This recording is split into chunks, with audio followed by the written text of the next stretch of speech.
اس سے پہلے بھی آپ مکروہ تحریمی کا لفظ سن چکے ہوں گے. مکروہ تحریمی اگر کوئی کرے گا تو وہ کیا ہو جائے گا؟ گناہگار ہو جائے گا.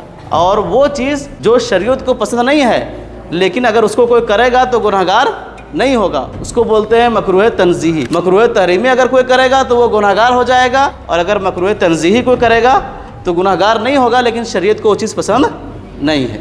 گمچھا یہاں کندھے پر رکھ لیا اور ایک کنارہ اس کو ادھر لٹک رہا ہے, ایک کنارہ ادھر لٹک رہا ہے, تو یہ کیا ہو جائے گی؟ اس سے نماز مکروہ تحریمی ہو جائے گا. اس کو آپ بتانا سب پر ضروری ہے. ایسا نہیں ہے کہ ہم ہی بتا دیے تو اس کو آپ لوگ جو ہے اپنی طرف رکھ لیں گے, نہیں, اس کو پھیلائیے تاکہ سب لوگ جان جائیں. آج نماز کورس کا 90واں دن ہے اور اس سے پہلے ہم فرائض نماز, شرائط نماز, واجبات نماز کے بارے میں جان چکے. اب آتے ہیں ہم لوگ مکروہات نماز. کیا ہے؟ مکروہات نماز, یعنی نماز میں جو چیزیں مکروہ ہے, نماز میں جو چیزیں, یعنی ہم ایسا کام کرتے ہیں نماز میں جو مکروہ ہے. جو اب مکروہ کسے کہتے ہیں؟ تو مکروہ کہتے ہیں جو شریعت کو ناپسند ہو. جو چیز شریعت کو پسند نہیں ہے اسے کیا کہتے ہیں؟ مکروہ کہتے ہیں. اس کو مکروہ کہتے ہیں. اب یہ دو طرح کے ہوتے ہیں. کتنے طرح کے ہوتے ہیں؟ دو طرح کے ہوتے ہیں. ایک وہ چیز کہ شریعت کو پسند نہیں ہے لیکن اس کو کرنے سے آدمی گناہگار ہو جائے گا. شریعت کو بھی پسند نہیں ہے اور آدمی اس کو کرنے سے گناہگار ہو جائے گا. ایک وہ چیز جو شریعت کو پسند نہیں ہے لیکن اگر آدمی اس کو کرے گا تو گناہگار نہیں ہوگا, گناہگار نہیں ہوگا. تو وہ چیز جو شریعت کو پسند نہیں ہے اور آدمی اس کو کرے گا تو گناہگار ہو جائے گا, اس کو بولتے ہیں مکروہ تحریمی. کیا بولتے ہیں اس کو؟ اس سے پہلے بھی آپ مکروہ تحریمی کا لفظ سن چکے ہوں گے. مکروہ تحریمی اگر کوئی کرے گا تو وہ کیا ہو جائے گا؟ گناہگار ہو جائے گا. اور وہ چیز جو شریعت کو پسند نہیں ہے لیکن اگر اس کو کوئی کرے گا تو گناہگار نہیں ہوگا, اس کو بولتے ہیں مکروہ تنزیہی. کیا بولتے ہیں؟ مکروہ تنزیہی. تو مکروہ دو طرح کے ہیں. کتنے طرح کے ہیں؟ مکروہ تحریمی, مکروہ تنزیہی. مکروہ تحریمی اگر کوئی کرے گا تو وہ گناہگار ہو جائے گا, اور اگر مکروہ تنزیہی کوئی کرے گا تو گناہگار نہیں ہوگا لیکن شریعت کو وہ چیز پسند نہیں ہے. دونوں چیزیں شریعت کو پسند نہیں ہے لیکن ایک کے کرنے سے گناہ ملتا ہے اور ایک کے کرنے سے گناہ نہیں ملتا ہے. تو جس کو کرنے سے گناہ ملتا ہے نماز میں, آج ہم اسی کے بارے میں جانیں گے. کیونکہ جس کے بارے میں گناہ نہیں ملتا ہے, جسے کرنے سے اگر وہ نہیں کرے گا اسے گناہ نہیں ملتا ہے تو اس کو بیان کرنے کی کوئی ضرورت نہیں ہے. لیکن جس کو کرنے سے ہمیں گناہ ملتا ہے نماز میں, اس کو جاننا ضروری ہے تاکہ ہم لوگ اس سے بچ سکیں اور گناہگار ہونے سے ہم لوگ بچ سکیں. تو جو چیزیں نماز میں مکروہ تحریمی ہیں وہ یہ ہیں. پہلا ہے کہ کپڑا یا بدن یا داڑھی کے ساتھ نماز میں کھیلنا. کپڑا کے ساتھ یا بدن کے ساتھ یا داڑھی کے ساتھ نماز میں کھیلنا. یعنی کوئی نماز پڑھ رہا ہے, کپڑا صحیح کر رہا ہے اپنا, اس طرح کپڑا صحیح کر رہا ہے, بار بار کپڑا صحیح کر رہا ہے, یا بدن جو ہے بدن صحیح کر رہا ہے, بدن کے ساتھ کھیل رہا ہے, اس کو کھیلنا بولتے ہیں. یا داڑھی اس طرح بار بار کر رہا ہے, اس طرح داڑھی کر رہا ہے. تو اس طرح اگر کوئی نماز میں کرے گا بغیر وجہ کے تو اس کی نماز کیا ہو جائے گی؟ مکروہ تحریمی ہو جائے گی اور گناہگار ہوگا. پھر سے اس کو نماز پڑھنا واجب ہوگا, پھر سے اس کو نماز پڑھنا. ایک بات یاد رکھیے, جو چیزیں نماز میں مکروہ تحریمی اگر اس کو کوئی کر لیا تو اس کی نماز کیا ہو جائے گی؟ مکروہ تحریمی ہو جائے گی اور اس کو پھر سے نماز پڑھنا واجب ہوگا, پھر سے نماز پڑھنا ضروری ہوگا. تو پہلا مکروہ کیا ہے کہ بدن یا کپڑے کے ساتھ یا داڑھی کے ساتھ کھیلنا. کوئی کپڑا جو ہے اس طرح کرنے میں مشغول ہے, کوئی کپڑا کو جو ہے ادھر سے ادھر کر رہا ہے نماز میں, یا کوئی جو ہے بدن کے ساتھ کھیل رہا ہے یا داڑھی کے ساتھ کھیل رہا ہے, تو اس کی نماز مکروہ تحریمی ہو جائے گی. دوسرا مکروہ ہے کہ سجدہ جاتے وقت یا رکوع جاتے وقت کپڑا سمیٹنا. کپڑا سمیٹنا, بہت سارے لوگ دیکھتے ہوں گے آپ کہ جب وہ سجدہ میں جائیں گے تو کپڑا اس طرح کر لیں گے, اس طرح جو ہے اپنا کپڑا پینٹ پہنے رہے ہیں تو چڑھا لیں گے, یا کوئی بھی کپڑا جو ہے اگر نیا کپڑا پہن کے آیا ہے تو سجدہ میں جائے گا تو اس کو بچانے کی کوشش کرتا ہے تاکہ نیچے لگ نہ جائے. تو یہ کرنا نماز میں کیا ہے؟ مکروہ تحریمی ہے. نماز میں کپڑا سمیٹنا جو ہے سجدہ میں جانے کے لیے چاہے رکوع میں جانے کے لیے کپڑا سمیٹنا کیا ہے؟ مکروہ تحریمی ہے. اگر کوئی کپڑا سمیٹے گا تو اس کو پھر سے نماز پڑھنا واجب ہو جائے گا, پھر سے نماز پڑھنا اس کو کیا ہو جائے گا؟ واجب ہو جائے گا. تیسرا مکروہ ہے کہ گمچھا یا رومال یا کوئی بھی چیز یا جو ہے چادر اپنے جو ہے کندھے پر ڈال دینا اس طرح کہ دونوں اس کو کنارہ لٹکتے ہو، دونوں کنارہ کیا ہے لٹک جائے، یعنی ایک کنارہ ادھر کر لیا ایک کنارہ ادھر کر لیا، گمچھا ہے گمچھا اوڑھ لیا، گمچھا یہاں کندھے پر رکھ لیا اور ایک کنارہ اس کو ادھر لٹک رہا ہے ایک کنارہ ادھر لٹک رہا ہے، تو یہ کیا ہو جائے گی، اس سے نماز مکروہ تحریمی ہو جائے گی، کیا ہو جائے گی، نماز مکروہ تحریمی ہو جائے گی۔ اس لیے اگر کوئی گمچھا اگر ہے کسی کے پاس تو نیچے رکھ لے، یا اگر وہ گمچھا پہننا چاہتا ہے تو اس کو جو ہے گمچھا پورا اس طرح لٹکا نہ دے، بلکہ اس طرح ایک لٹکا ہوا رکھے اور ایک گمچھا کا جو کنارہ ہے اس کو ادھر رکھ دے، اس طرح نماز مکروہ تحریمی نہیں ہوگی۔ لیکن اگر کوئی دونوں کنارہ لٹکا دیا اس طرح تو اس کی نماز مکروہ تحریمی ہو جائے گی۔ یہ 3 مکروہ ہو گئے۔ چوتھا مکروہ ہے کہ اپنی آستین کو چڑھانا، نماز میں کیا ہے اپنے آستین کو موڑنا۔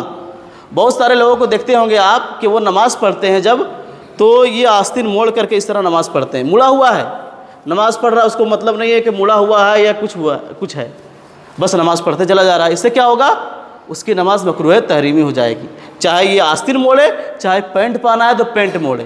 بہت سارے لوگوں کو دیکھتے ہوں گے کہ جو ہے پینٹ کسی کا مڑا ہوا ہے، کسی کا جو ہے یہ آستین مڑی ہوئی ہے، تو اس سے کیا ہوگا، نماز مکروہ تحریمی ہو جائے گی۔ اس لیے اگر کسی کو آپ دیکھیں کہ اس کا پینٹ مڑا ہوا ہے یا کسی کا جو ہے آستین مڑی ہوئی ہے تو اس کو آپ بتائیں کہ اس طرح نہ کیجیے، اس طرح کریں گے تو آپ کو پھر سے نماز پڑھنا ضروری ہوگا۔ اس کو آپ بتانا سب پر ضروری ہے، ایسا نہیں ہے کہ ہم ہی بتا دیے تو اس کو آپ لوگ جو ہے اپنی طرف رکھ لیں گے، نہیں، اس کو پھیلائیے تاکہ سب لوگ جان جائیں۔ بہت سارے لوگوں کو دیکھتے ہوں گے پینٹ مڑا ہوا ہے، بہت سارے لوگ ملیں گے، جینس پہنا ہے تو جینس مڑا ہوا ہے، شرٹ کو جو ہے کرتا پہنا ہے تو کرتا موڑا ہوا ہے، شرٹ پہنا ہے تو شرٹ موڑے ہوا ہے۔ تو اس طرح اگر کوئی نماز پڑھے گا تو اس کی نماز مکروہ تحریمی ہو جائے گی، اس کو گناہ ملے گا اور پھر سے اس کو نماز پڑھنا ضروری ہو جائے گا۔ 4 مکروہ ہو گئے۔ 5واں مکروہ ہے کہ تیز پیشاب کسی کو لگا ہے، کسی کو پیشاب لگا ہوا ہے یا تیز پاخانہ لگا ہوا ہے، اس حالت میں نماز پڑھنا، اس حالت میں نماز پڑھنا کیا ہے، مکروہ تحریمی ہے، یعنی اگر اس حالت میں کوئی نماز پڑھے گا تو اس کی نماز مکروہ تحریمی ہو جائے گی اور اس کو گناہ بھی ملے گا، اس کو کیا ملے گا، گناہ ملے گا اور اس کو پھر سے نماز پڑھنا واجب ہوگا۔ اس لیے اگر کسی کو تیز پیشاب لگا ہوا ہے یا تیز پخانہ لگا ہوا ہے تو اس پر ضروری ہے کہ وہ سب سے پہلے فارغ ہو جائے، سب سے پہلے کیا ہے، پیشاب وغیرہ یا پخانہ وغیرہ سے فارغ ہو جائے، اس کے بعد آ کر نماز پڑھے، اگرچہ جماعت چھوٹ جائے اس سے فرق نہیں پڑتا ہے، لیکن سب سے پہلے وہ کیا کرے، پیشاب یا پخانہ جو ہے اگر تیز لگا ہوا ہے تو وہ فارغ ہو جائے، اس کے بعد آ کے نماز میں شامل ہو۔ اگر تیز لگا ہوا تھا اور ہم جو ہے آ کر نماز پڑھنے لگے تو ہم کو پھر سے نماز پڑھنا کیا ہو جائے گا، ضروری ہو جائے گا، ہماری نماز مکروہ تحریمی ہو جائے گی اور ہمیں گناہ ملے گا۔ اس لیے یہ سب مکروہ ہیں، اس لیے مکروہات ہیں، یہ سب ان سب کو یاد رکھیں، اگر یہ سب پائے جائے گا تو آپ کی نماز صحیح نہیں ہوگی۔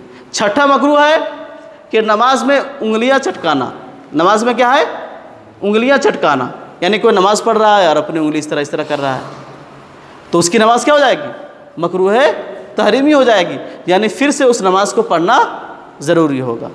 اس لیے جو ہے اگر کسی کو دیکھیں کہ انگلیاں چٹکا رہا ہے تو اس کو منع کرے، نماز میں کہ اگر کوئی انگلی چٹکائے گا تو اس کی نماز مکروہ تحریمی ہو جائے گی۔ تو 6 مکروہ ہو گئے۔ پہلا کیا ہے، کپڑا یا بدن یا داڑھی کے ساتھ کھیلنا۔ دوسرا کیا ہے کہ کپڑا سمیٹنا رکوع یا سجدہ جاتے وقت۔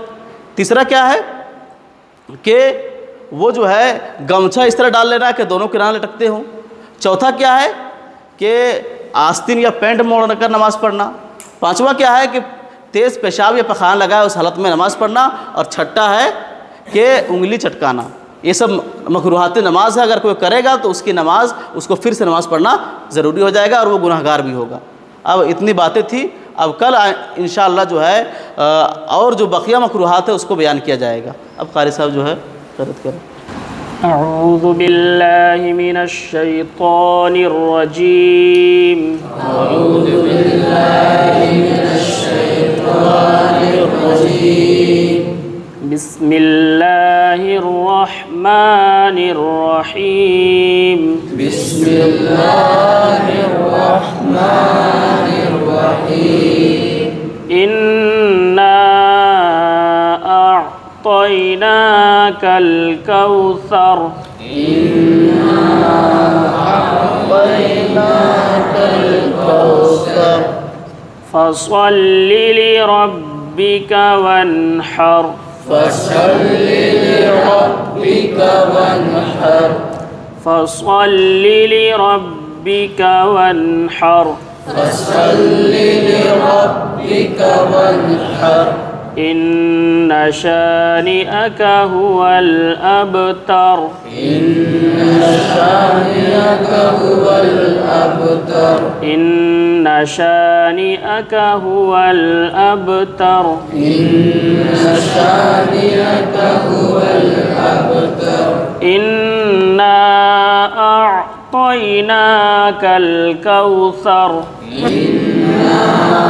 أعطيناك الكوثر فصل لربك وانحر فصل لربك وانحر إن شانئك هو الأبتر إن شانئك هو الأبتر إنا أعطيناك الكوثر إنا أعطيناك الكوثر فصل لربك وانحر فصل لربك وانحر إن شانئك هو الأبتر إن شانئك هو الأبتر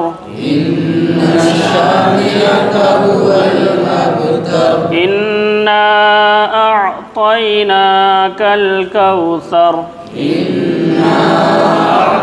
أعطيناك الكوثر فصل لربك وانحر فصل لربك وانحر إن شانئك هو الأبتر إن شانئك هو الأبتر إنا أعطيناك الكوثر إنا أعطيناك الكوثر فصل لربك وانحر فصل لربك وانحر إن شانئك هو الأبتر إن شانئك هو الأبتر صدق الله العظيم. صدق الله العظيم.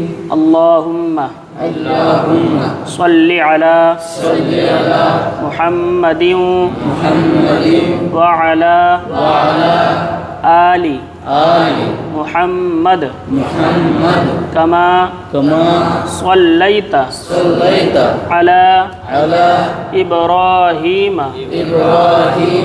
وعلى آل إبراهيم إنك حميد مجيد. اللهم صل على محمد وعلى آل محمد كما صليت على إبراهيم وعلى آل إبراهيم إنك حميد مجيد. اللهم صل على محمد وعلى آل محمد كما صليت على إبراهيم وعلى آل وعلى آل إبراهيم إنك حميد مجيد.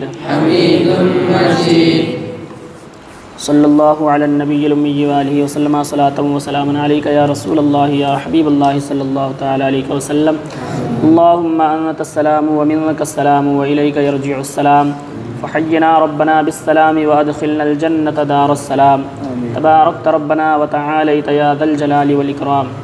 اللهم ربنا إننا سمعنا مناديا ينادي للإيمان أن آمنوا بربكم فآمنا. ربنا فاغفر لنا ذنوبنا وكفر عنا سيئاتنا وتوفنا مع الأبرار. اللهم ربنا وآتنا ما وعدتنا على رسلك ولا تخزنا يوم القيامة إنك لا تخلف الميعاد سبحان ربك رب العزة عما يصفون وسلام على المرسلين والحمد لله رب العالمين آمين برحمتك.